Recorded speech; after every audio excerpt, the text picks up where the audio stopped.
자, 오늘은 우리 창세기 강의 22장 첫 번째 시간 들어가겠습니다. 오늘 요절 말씀은 1절에서 4절까지 우리 같이 읽습니다. 그 일 후에 하나님이 아브라함을 시험하시려고 그를 부르시되 아브라함아 하시니 그가 가로되 내가 여기 있나이다. 여호와께서 가라사대 내 아들 내 사랑하는 독자 이삭을 드리고 모리아 땅으로 가서 내가 네게 지시하는 한 산 거기서 그를 번제로 드리라. 아브라함이 아침에 일찍 일어나 나귀의 안장을 지우고 두 사환과 그 아들 이삭을 데리고 번제에 쓸 나무를 쪼개어 가지고 떠나 하나님이 자기에게 지시하시는 곳으로 가더니 제3일에 아브라함이 눈을 들어 그곳을 멀리 바라본지라. 아멘. 오늘 말씀의 제목 한번 볼까요? 아브라함을 테스트하시는 하나님. 하나님의 나라는 어떻다라고 예수님 말씀하셨죠? 뭐 하라고요? 어떻다고요? 가서 하나님 나라를 발견하고서 가서 자기 모든 것을 다 팔아 그 귀한 것을 샀다라고 하는 것이 성경에 예수님께서 하신 말씀, 하나님의 나라예요. 바로 하나님이 바로 그런 존재라고 하는 거예요. 하나님께서 이제 아브라함이 진정으로 믿음의 조상이 되는 마지막 테스트를 이제 준비하십니다.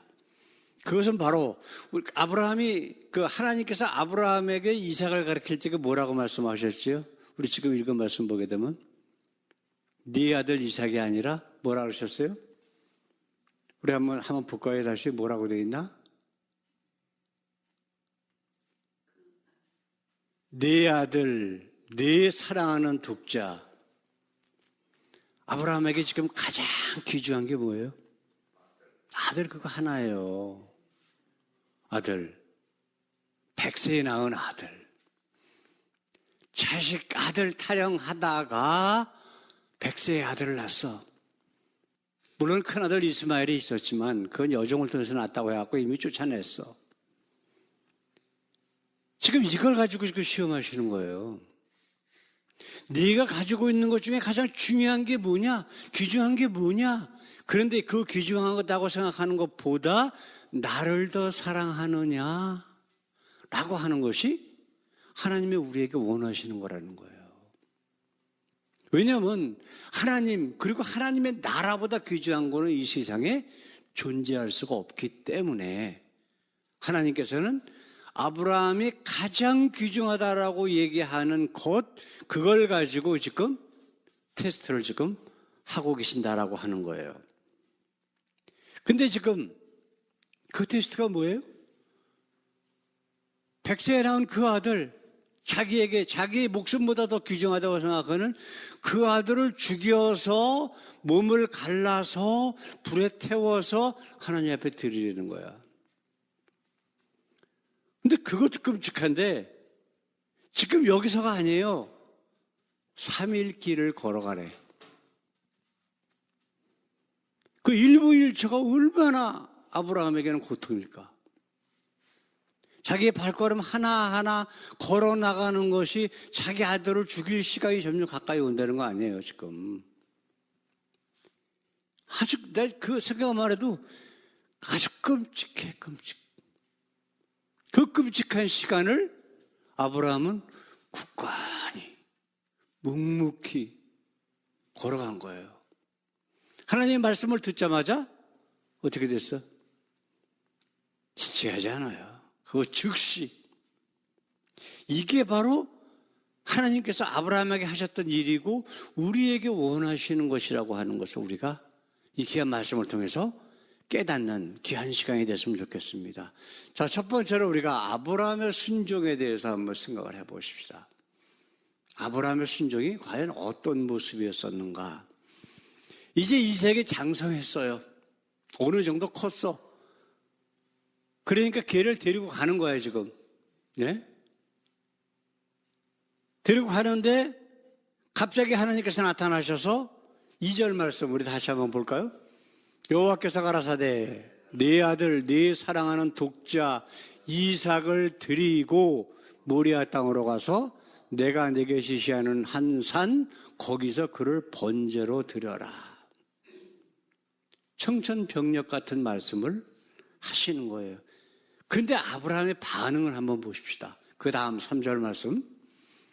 아브라함이 아침에 일찍 일어나 나귀의 안장을 지우고 두 사환과 그 아들 이삭을 데리고 번제에 쓸 나무를 쪼개어 가지고 떠나 하나님이 자기에게 지시하시는 곳으로 가더니 제3일에 아브라함이 눈을 들어 그곳을 멀리 바라본지라.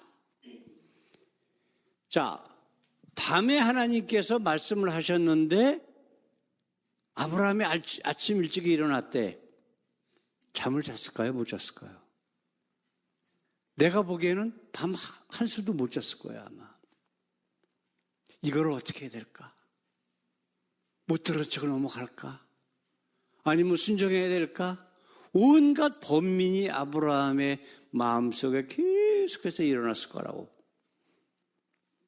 자기 자식을 죽이러 가는데 잠이 오겠어요?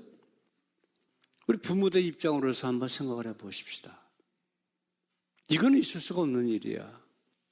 그 동트자마자 결단을 한 거지. 그래서 어떻게 됐어요? 장작을 뽀개고 뭐하고 자기 와이프한테도 얘기를 안 해. 보나마나 얘기해봤자 울고불고 난리치고 못 가게 붙들 거 뻔히 아니까 얘기도 안 해. 그냥 떠나는 거야, 그냥. 네? 자기 자식을 죽이러 가는데 3일 길을 걸어간다 얘기예요. 발걸음이 천근만근 얼마나 무거웠을까. 네? 비록 자기가 하나님이 세상에서 최고라고 하지만 부모의 마음이라는 건 그렇지는 않잖아요. 아주 끔찍한 인간이 겪을 수 있는 가장 극심한 고통이 그 가운데 있지 않았을까. 우리 예수님의 발걸음을 한번 생각해 보세요. 골고다 언덕, 자기가 십자가 사형을 당할 곳으로 자기 십자가를 지고 걸어가셔. 근데 가야 돼. 왜? 하나님이 그걸 원하시니까. 바로 이러한 모습이란 말이에요. 아브라함의 삶의 모습을 보고 예수님의 모습과 거의 비슷해요. 이걸 지금 아브라함을 통해서 우리의 믿음을 한번 돌아봐야 되는 거예요. 그죠?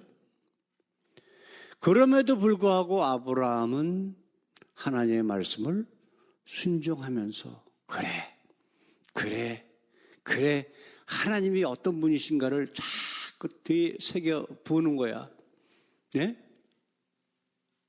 늙어 말라 빠진 자기 몸이나 자기 아내의 몸이나 도저히 있을 수 없는 그런 상황에서 자기 아내가 특별히 90세 그 여인의 몸을 가지고 자기 자식을 주셨잖아. 그러면 또 하나님께서 내가 이 이삭을 죽인다고 하더라도 하나님께서 준비하신 게 분명히 있을 거야. 왜? 약속하셨거든. 뭔 약속을 하셨어요? 이미 오래전부터 그랬잖아. 노아 내 후손을 통하여 바다의 모래처럼 하늘의 별처럼 많게 하고 내가 이 약속한 이 땅을 줄 거야 하셨던 약속. 근데 분명히 이스마엘은 아니라 그러셨거든. 그러면 분명히 자기 아내 사레나 자기를 통해서 뭔가 하나님께서 준비하고 계신 게 있지 않을까? 아직까지 말씀 안 하셨지만 우리 하나님이 그런 분이라고 하는 것, 주신 말씀, 하신 말씀은 세상이 무너지더라도 없어지더라도 분명히 지키시는 분이라고 하는 걸 깨달았기 때문에 이게 가능한 일이란 말이에요. 그렇죠? 성경은 바로 아브라함을 통해서 바로 이 진리를 우리에게 알려주는 거예요. 아브라함이 가졌던 바로 그 마음, 그 믿음을 우리도 가지려는 거야. 그래서 아브라함이 믿음의 조상이라고 하는 칭호를 받게 되는 거란 말이에요. 세상에 어떤 것보다 귀중한 하나님의 약속의 말씀, 그 말씀을 아브라함처럼 100% 순종하는 그러한 믿음의 용사들이 되기를 우리 주님의 이름으로 축원합니다. 자, 두 번째로 생각한 것은 아브라함이 순종한 이유가 뭘까요? 만약에 아브라함이 아무것도 모르고 있어, 하나님에 대해서 그냥 하란을 떠날 때처럼 어느 날 갑자기 딱 나타나셔갖고 떠나라, 지금 이 문제가 아니거든. 자기 자식을 죽이는 문제잖아요. 이건 차원이 완전히 다른 엄청난 일이란 말이에요. 근데 과연 갑자기 탁 나타나셔가지고 네 아들 이삭을 죽여라, 번제로 바쳐라, 그럼 순종할 아브라함일까요? 아니에요. 우리가 아브라함의 연약한 믿음이라고 하는 제목을 가지고 3번, 4번 말씀을 나눴어. 그 연약한 믿음을 가진, 하나님의 말씀에 대한 믿음이 없었던 아브라함에게는 갑자기 나타나서 내 아들 이삭을 번제로 바치라 그러면 무조건 아니요, 안 합니다. 100세의 아들 준다 그럴 적에 아브라함과 사라가 믿었어요? 안 믿었어요. 그런 믿음의 모습이 있었는데, 연약한, 하나님을 믿지 못하는 그러한 모습이 있었는데 갑자기 아들을 잡아 죽여라, 나한테 불로 태워서 죽여라, 그거 네 알겠습니다 할 아브라함이 아니라고. 아브라함이 이러한 순종의 모습이 되기 위해서는 지금까지 30년 40년 동안 하나님이 아브라함을 통해서 하셨던 모든 역사나 이런 것들이 있었기 때문에 가능한 거예요. 저한테 뭐 하루에도 몇 번씩 전화하는 친구가 있어요. 저기 시애틀 사는. 이 친구가 옛날에 그 오관성 목사라고 한국에서 그 침례교 목사 무슨 뭐 부흥사라고 있었어요. 우리 태정이는 잘 모를 거야, 그런 사람. 근데 그 사람이 뭐 산에서 불을 받고 오고 뭐 그래서 내가 이제 전화를 통해서 얘기하면서 이렇게 저렇게 여러 가지 참 기독교인의 모습, 그런 목사의 모습 이런 걸 쭉 얘기를 했더니 요즘에 와서는 완전히 다른 얘기를 또 하더라고. 그냥 왕왕대고 예수 이름 팔아서 장사하는 사람 같다, 지금 생각해 보니까. 그전에는 그 목사에 대해서 하나님처럼 굉장히 많이 그런 믿음이 있었는데 그렇다는 거예요. 왜 제가 그런 말씀을 드릴까요? 똑같은 거예요. 뭐 별 볼 일 없는 자였었는데 갑자기 산에서 뭐 불을 받고 와가지고 뭐 목사가 되고 어쩌고. 또 그 김모라고 하는 그 한월산 기도원 그 목사가 있어요. 한국에서 아주 유명했던. 그 다 사기꾼들이에요, 그냥. 왜? 하나님께 대한 믿음은요, 이러한 연륜과 하나님께서 함께 하셨던 경험이 축적됨으로 인해서 쌓이는 거야. 그게 야다란 말이에요. 그게 야다. 아담과 하와가 동침함에 하나님을 안다라고 하는 단어의 의미라고. 우리 성경에 나오는 사도 바울 한번 생각해 보세요. 네? 사도 바울, 유대교의 하나님, 그러니까 진짜 하나님이 아니라 유대교의 전통이나 교리가 가르쳤던 하나님이 진짜 하나님이라고 생각하고 있었는데, 참 하나님의 본체인 예수님이 이 땅에 오셔서 사도 바울을 만나셨잖아요. 그리고 나서 어떻게 됐어요? 그를 3년 반씩이나 아라비아 반도로 데려가서 성경을 처음부터 다시 보게 말씀을 성령께서 인도를 하신다고. 같은 성경이지만 유대교에서 가르치는 의미의 성경이 아니라 하나님이 진짜 성경을 기록하게 하신 의미, 그리고 참 예수를 하나님께서 왜 이 땅에 보내셨는가, 그분이 어떤 분이신가, 참 메시아이신 것을 성경을 통해서 깨닫고 나니까 이제 하나님께서 그 바울을 이제 안디옥 교회로 보내서 이방인의 사도로 삼아서 사도행전을 기록하게 하셨단 말이에요. 이 모든 과정은 어떤 특별한 사람에게 막 머릿속에 그냥 하나님께 대한 게 막 집어넣고 막 이게 아니라니까. 성경 역사에 한 군데도 안 나와. 한 사람도 안 나와. 그렇다면 하나님께 대한 믿음은 아브라함이 믿음의 조상이라고 하는 이유가 있단 말이에요. 지금 마지막 하나님의 테스트가 이루어진 것이 하나님께서 하란에서 부르신 이후에 40년 이상이 지난 다음이야. 45년, 50년 됐을 거예요. 그동안에 하나님께서 아브라함하고 계속 동행하시면서 온갖 이적을 베푸시고 하나님이 어떤 분이신가라고 하는 것을 계속해서 알려주셨기 때문에 자기 아들조차도 흔들리지 않고 죽여서 번제로 바치려고 하는 결단이 있게 한 거예요. 그렇지 않으면 결코 우리의 믿음은 아브라함처럼 굳건히 설 수가 없다라고 하는 것. 그러니까 이제 조금 아까 말씀드린 것처럼 내가 이 아들 이삭을 죽여서 번제로 바치더라도 하나님께서는 분명히 나에게 하신 약속을 이루실 모든 준비가 되어 있으신 분, 그리고 그것을 실천하시는 분이라고 하는 것을 확실히 믿은 거야. 그러니까 이게 가능한 거지, 그렇지 않으면 이건 가능할 수가 없다라고 하는 거예요. 사랑하는 성도 여러분, 하나님께서 우리를 이끄시는 방법은 바로 이래요. 바로 이거야. 이거밖에 없어. 다른 방법 무슨 갑자기 무슨 이천성 목사라고 그 한월산 기도원 해갖고 돈 엄청 쌓는 사람이 있어요, 한국에. 전계현이 무슨 한국의 그 유명한 연예인들이 거기 가가지고 야 이년아 저년아 욕 들어먹으면서 그냥 좋아가지고 사기꾼한테 가서 계속 사기를 당하는 거지, 한마디로 얘기하면. 근데 알고 봤더니 그 집 아들이 나하고 고등학교 동기더라고. 난 그걸 몰랐어. 하여튼 어쨌든 간에 한국에서 이런 사이비들이 많잖아요. 산에 가서 풀 받아갖고 오고, 이천석이 같은 경우는 정치깡패로 도망 다니다가 박정희 시절에 어떤 한강 백사장에서 무슨 천막 부흥회를 하고 있는데 거기 숨어 있다가 갑자기 하나님을 만나고 풀을 받아갖고 자기가 목사가 됐다고. 성경에 그런 인물이 하나라도 나와요? 아니에요. 없어요. 하나도 없어요.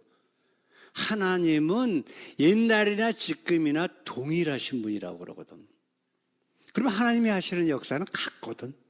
근데 이런 사람을 만드실 수도 있는데 왜 안 하셨을까? 그건 참 믿음이 아니기 때문에, 우리를 구원으로 이끄는 믿음이 될 수가 없기 때문에 분명히 하나님께서는 하나님의 방법으로 우리를 이끌어 나가시는 거예요. 그게 아브라함을 통해서 우리가 계속해서 말씀을 나누고 경험하고 아브라함과 같이 발걸음을 함께 하면서 얻는 하나님께 대한 진리란 말이에요. 그렇죠? 자, 우리 도마에게 예수님이 부활하시고 나서 다른 제자들은 하나도 예수님을 못 만났어. 근데 예수님의 제자들 11명이 가론 유다는 이미 자살해서 죽고 11명이 꼭꼭 숨어서 문까지 걸어 잠그고 방 안에 있는데 도마는 살아나갔는지 싹 없어. 그때 예수님이 나타나셨잖아요. 우리 요한복음 할 적에 기억나시죠? 예수님이 처음 나타나셔갖고 제자들에게 하실 말씀이 뭐예요? 너희에게 평안이 있을지어다. 샬롬. 제가 뭐라 그랬어요? 지금 걱정이 돼가지고 꼭 문까지 꽁꽁 걸어 잠그고 이중삼중으로 그러고서 지금 숨어 있는데 무슨 평안이 있을 수 있겠어요? 근데 평안할지어다. 그러면서 예수님이 들어와서 말씀하시고 손과 발 옆구리를 다 보여주시고 그랬거든요. 근데 도마는 거기 없었다 그랬어. 나는 절대 못 믿어. 도마가 그랬다 그랬거든요. 근데 8일에 있다가 또 나타나셨어. 근데 그 목적이 뭐예요? 또 왜 도마 있는데 또 나타나셨을까? 목적을 뭐라 그랬어요?